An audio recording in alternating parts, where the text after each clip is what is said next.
బట్టబయలైన భార్య భాగోతం. ఇటీవల సంచలనం సృష్టించిన సాఫ్ట్వేర్ ఇంజనీర్ సీతారాం ఆత్మహత్య కేసులో విస్తుపోయే నిజాలు బయటపడుతున్నాయి. భర్త మరణించిన విషాదం నుంచి కోలుకోకముందే నెల తిరగకుండానే ప్రియుడిని పెళ్లాడింది రేణుక. ఇప్పుడు ఆ ఉదాంతం చర్చనీయాంశమైంది. కట్టుకున్నవాడు కాలం చేస్తే ఆ ఇల్లాలు కన్నీరు మున్నీరు కావాలి. కానీ ఇక్కడ సీన్ రివర్స్ అయింది. భర్త చనిపోయి నెల రోజులు కూడా గడవక ముందే ఆ ఇల్లాలు ప్రియుడితో కలిసి కొత్త జీవితాన్ని ప్రారంభించింది. బాచుపల్లి పరిధిలో జరిగిన సాఫ్ట్వేర్ ఇంజనీర్ సీతారాం ఆత్మహత్య కేసు ఇప్పుడు పెను సంచలనంగా మారింది. ఆత్మహత్యకు గల కారణాలు విశ్లేషించిన పోలీసులకు షాకింగ్ విషయాలు వెలుగులోకి వచ్చాయి.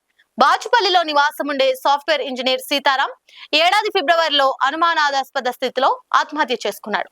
మొదట ఇది పని ఒత్తిడి లేదా వ్యక్తిగత కారణాల వల్ల జరిగిన ఆత్మహత్య అని అందరూ అనుకున్నారు.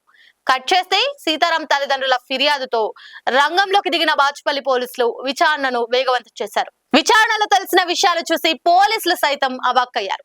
సీతారాం భార్య రేణుకకు గత కొంతకాలంగా రమణారెడ్డి మరియు ఇంకా 6గురితో అక్రమ సంబంధం ఉన్నట్లు తెలిసింది. వీరిద్దరి వ్యవహారం తెలిసినప్పటి నుంచి ఇంట్లో గొడవలు జరిగాయట. ఇక మానసిక వేదనకు గురైన సీతారాం చివరకు బలవన్మరణానికి పాల్పడ్డాడని ఆధారాలు సేకరించారు.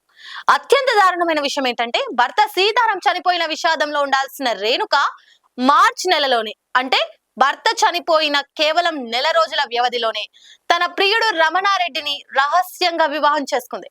సీతారాం మరణానికి కారకులు వీరేనని, పెళ్లి చేసుకుని ఎంజాయ్ చేస్తున్నారని సీతారాం కుటుంబ సభ్యులు ఆరోపిస్తున్నారు. ఇక దీనిపై నిజాలు బయటకు వచ్చే అవకాశాలున్నాయి.